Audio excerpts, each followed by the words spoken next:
Hello guys, my name is Dylan. My YouTube channel is DRG Bros. Today we are going to be doing exponents and logarithms 2. So as usual, we're going to start with our topic 1 review. So this is what an exponent is. You just basically add these two together. And this will equal x to the 7th. But you can't add, so you can't use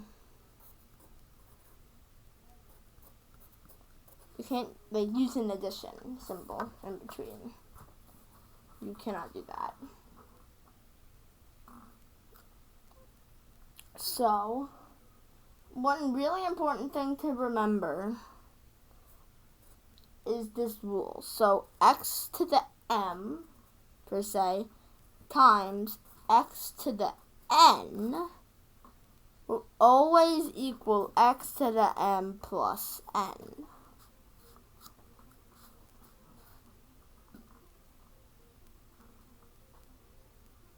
Now, just to point something out, so this is really important, so you want to memorize this. But in the cases of if you have this, x to the 3rd times y to the 4th times x to the 5th times y to the 6th, instead of adding them all together, you would get x to the 8th x to the 8th times y to the 10th, because 4 times 6 and 3 equals 5. So there's a bunch of rules that we need to remember, and that are really important. So x to the 0 power equals 1. Now you might be like, why does that work? Because x to the n times x to the 0 power equals x to the n, because you're just adding n plus nothing. And if you divide these both sides by x to the n, which is legal because you're doing it on both sides, these cancel out and you're left with x to the 0 equals x to the n.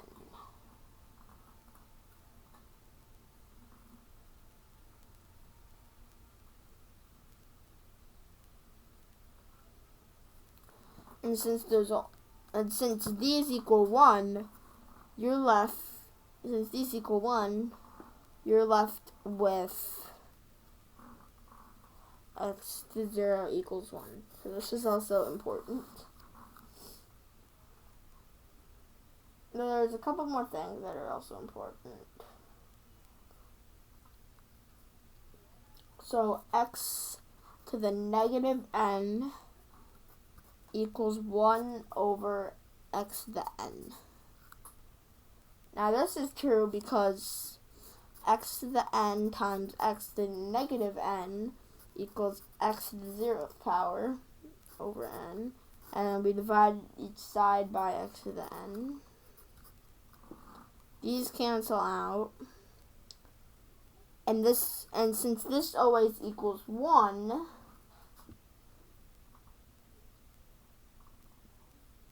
then x to the negative n always equals 1 over x to the n.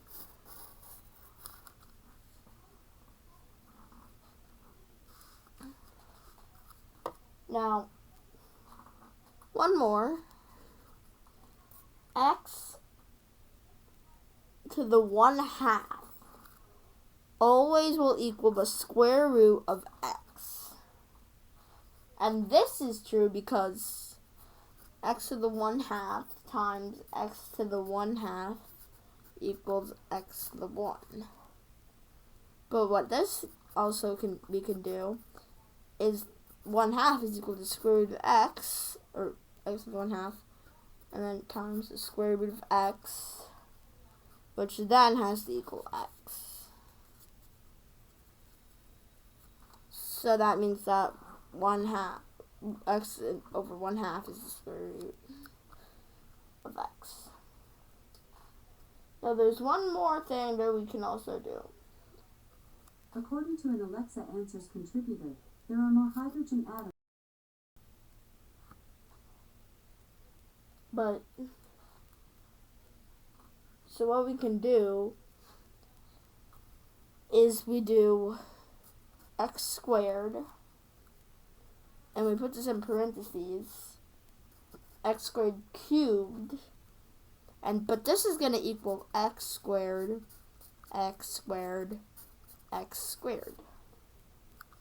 And then back to the n and m, we can do x to the n, m equals x to the n, m. But x squared plus x cubed to the cubed does not equal x to the 6th plus x to the 9th. It would instead equal x squared plus x cubed, x squared plus x cubed, x squared plus x cubed. Okay? So now we have a separate little, we're now going to move on to part 2 of our review, which is going to be logarithms. So this is a logarithm. So it's the log of 8 base 2.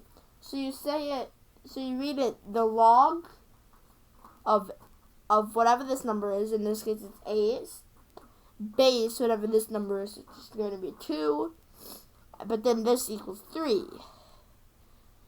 Because this, if you put above this number, so 2 cubed equals 8. Because 2 times 2 is 4, 4 times 2 is 8. So what about the logarithm of 9 base 3? Now most people would say 3 or 1, but neither of those are right. The answer is 2. Because 3 squared, 3 times 3 equals 9. So what if we do the logarithm of 100 base 10? Now this is easy, it's just 2. 10 times 10 is 100. Now what if we do the logarithm of 1,000?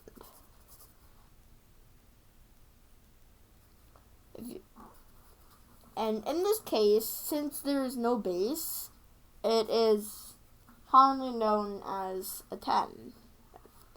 And this is called a common log. Now the answer to this is 3.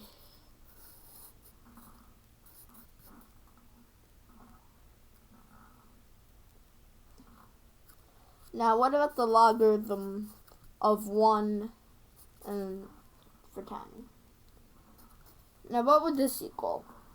Let's see. So it can't be 1, otherwise it would be 10. If it was negative 1, then it gives you a fraction. But the answer is 0. Because as we learned before, 10, or x, which is a variable, so it could be any number, to the power of 0 always will equal 1.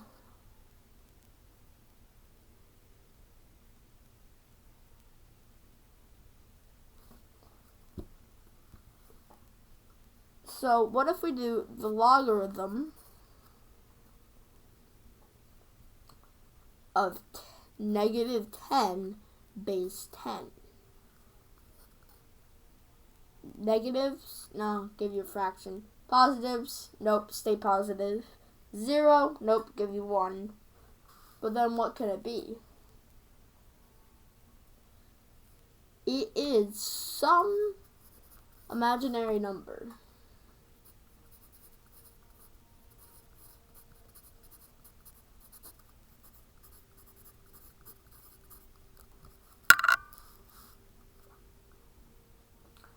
Now, what if I do the natural log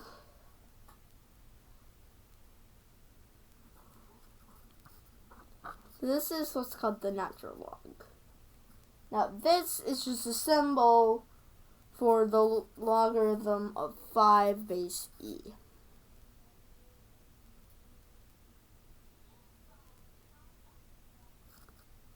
Okay? So that is going to be part 2 of our review. And now we're going to be on to topic 2, which is going to be logarithm rules. So the first one is the most important rule to remember.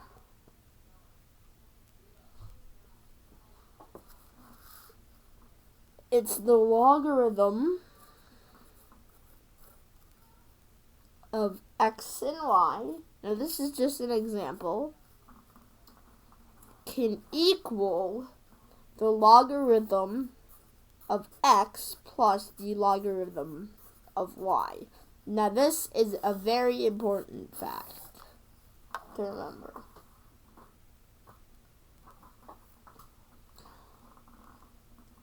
This could be used in the case of the logarithm of x, y, and z, or the logarithm of a and b. But it would just be the logarithm of x plus the logarithm of y plus the logarithm of z, or in this case it would just be the logarithm of a plus the logarithm b. Now what if we did the logarithm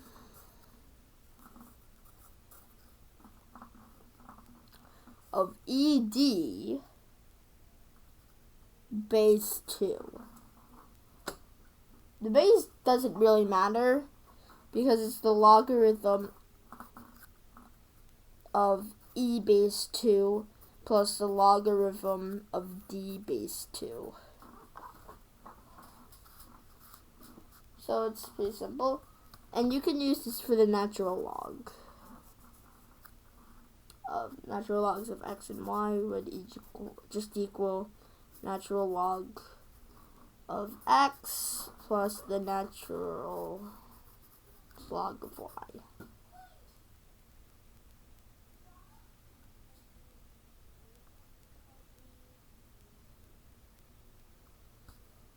Now there's one rule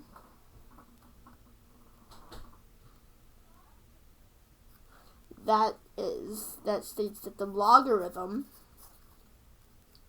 of x to the n is always going to be equal, or it can be equal to n logarithm x.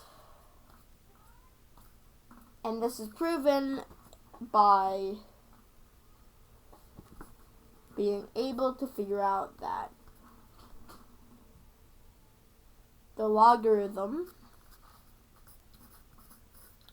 of x squared is the same as the logarithm of x times x. Now, the logarithm of x plus the logarithm of x, our first rule. But then if you combine these, you'll get the 2 logarithm of x. So just a shortcut is that you can just do that. You can just move it over.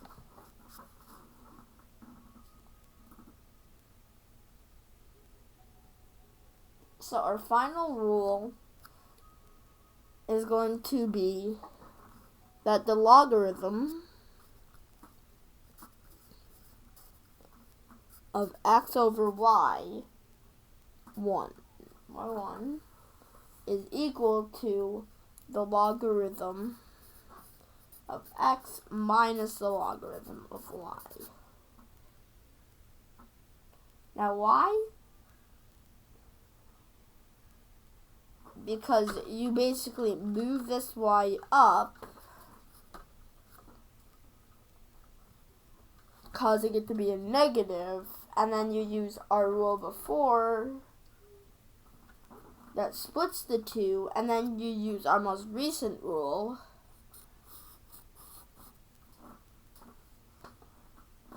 to move the -1 back.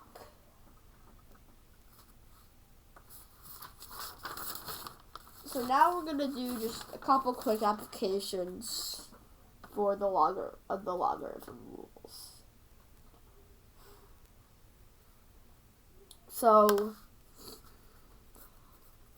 the logarithm of x squared y cubed is equal to the 2 log of x plus 3 log of y.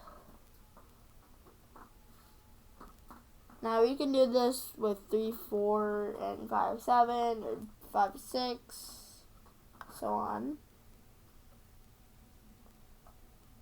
Now, the logarithm of x squared over y to the third equals the logarithm 2 log of x minus 3 log of x.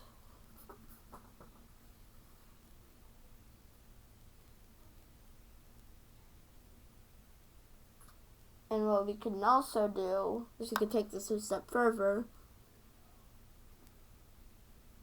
by doing the logarithm of x to the fourth, y to the third over z to the fourth, w to the fifth. And we're going to get the logarithm, or 4 logarithm x plus 3 logarithm of x minus 4 logarithm y, 4 logarithm of z minus 5 logarithm w. And then for a final one, we can also do the logarithm of x, or 2 logarithm of x plus 3 logarithm of x. And what we can do is we can put it back together. We can take it apart and put it back together, and this will give us the logarithm of x squared y third. Thank you guys for watching. I hope you enjoyed, and I'll see you next time.